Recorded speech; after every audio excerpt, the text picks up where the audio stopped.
Hello बच्चों, let's see the question. कह रहा है कि fishes feel uncomfortable in warm water due to. तो कहता है जो मछलियां होती है वो जैसे पानी गर्म होता है उसमें ज्यादा कंफर्टेबल फील नहीं करती। इसके पीछे रीजन क्या है?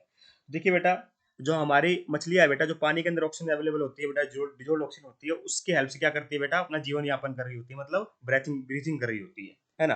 तो यहाँ पे बेटा जो जब से पानी का टेम्परेचर हम बढ़ा देंगे, वार्म वाटर कर देंगे, लिख रखा है इसमें वार्म वाटर, ठीक है। तो यहाँ पे क्या होता है, उनको दिक्कत आती है, अनकंफर्टेबल फील होता है। क्यों? क्योंकि यहाँ पे बेटा एक्चुअली में यहाँ एप्लीकेशन आती है हेनरी लॉ की, ठीक है। तो हेनरी लॉ क्या डील करता है बेटा, with the effect of pressure on the solubility of any gas, ठीक है। तो एक्चुअली में होता क्या है बेटा, कोई भी गैस की सॉल्युबिलिटी होगी बेटा, ऑप्शन क्या है बेटा, डिजोल्व है लिक्विड के अंदर, है ना। तो solubility of a gas, Henry law की स्टेटमेंट बता रहा हूँ बेटा मैं, वो कहता है कि solubility of a gas in a liquid at a given temperature is directly proportional to the pressure at which it is dissolve. मतलब प्रेशर, ऐसे कह सकते हो, is directly proportional to solubility. Solubility को बेटा यहाँ पे मोल फ्रैक्शन के टर्म में दिखाया जा रहा है, mole fraction of the particular gas जो डिजोल्व है। तो यहाँ पे कौन सी गैस की बात कर रहा हूँ मैं? ऑक्सीजन गैस की बात कर रहा होगा। तो इसको हटा देंगे बेटा, ये क्या आ जाएगा, के एच एक्स आ जाएगा, ठीक है। प्रोपोर्शनलिटी हटा दिया तो बेटा, ठीक है। तो ये होता है हमारा हेनरी लॉ कांस्टेंट। ये क्या होता है बेटा? Henry law constant. इस बात का ध्यान रखना है, ठीक है, हेनरीज लॉ कांस्टेंट, ठीक है। अब बात आती है कि बेटा जो ये हेनरी लॉ कांस्टेंट होता है ना बेटा, ये टेम्परेचर बढ़ाने के साथ बढ़ता है, ठीक है। बट जो सोलिबिलिटी होती है बेटा, ठीक है, जो सोलिबिलिटी होती है वो क्या होती है बेटा, टेम्परेचर बढ़ाने पर डिक्रीज होती है। On increasing temperature solubility decreases, on increasing temperature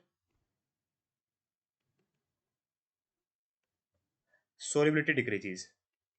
अब एक बात है बेटा, सोलिबिलिटी अगर डिक्रीज होगी हमारी ऑक्सीजन की और लिक्विड के अंदर, तो हमारी जो डिजोल्व ऑक्सीजन जिसकी हेल्प से ब्रीथिंग करती है हमारी फिशेज, क्या वो कंफर्टेबल फील करेगी, अनकंफर्टेबल फील करेगी? ऑफ कोर्स अनकंफर्टेबल फील करेगी, ठीक है।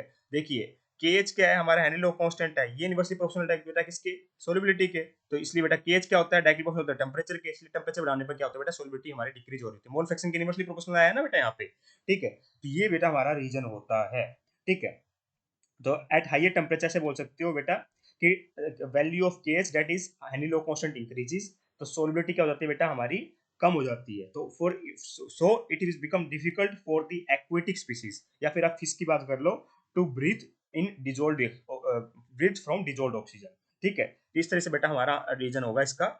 हेनरी लॉ की एप्लीकेशन से बेटा इसका पता चलता है, हेनरी लॉ से पता चलता है हमें कि फिश इज अनकंफर्टेबल फील क्यों करती है। तो इसका आंसर क्या होगा बेटा? ऐसा कुछ नहीं है कि इनको वार्मनेस पसंद नहीं है, ठीक है। इम्प्योरिटी की बात नहीं बेटा, यहाँ पे मेन बात किसकी है, जो डिजोल्व ऑक्सीजन इसके हेल्प से वो ब्रीथिंग करती है, उसकी सोलिबिलिटी कम होती जाती है, ठीक है। तो लो सोलिबिलिटी ऑफ ऑक्सीजन, ऑक्सीजन की सोलिबिलिटी कम हो जाती है हाई टेम्परेचर करने पर। हेंस थर्ड ऑप्शन बेटा परफेक्टली करेक्ट लिखा हुआ है यहाँ पे, पॉपुलेशन का मतलब नहीं है बेटा। I hope you understand the answer. Option number third is correct here.